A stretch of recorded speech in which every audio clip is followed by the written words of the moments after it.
मोदी सरकारच्या दुसऱ्या टर्मचा अंतरिम अर्थसंकल्प आज सादर होणार. इंधनावरील उत्पादन शुल्कासह लाभांशावरील दुहेरी कर कमी होण्याची शक्यता.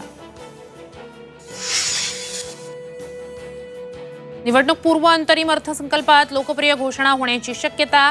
किसान सन्मानचा निधी 8,000वर नेण्याचे अर्थ मंत्रालयाचे संकेत.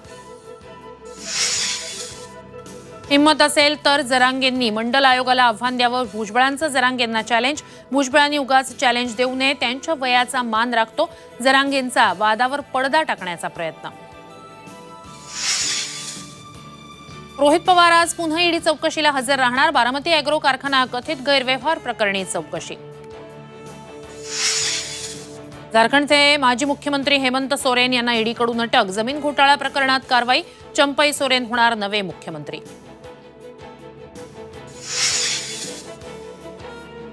संभाजीनगरच्या सिडको चौकात गॅस टँकरचा अपघात. 2 किलोमीटरच्या परिसरात प्रवेशबंदी. परिसरातील वीज पुरवठाही खंडित.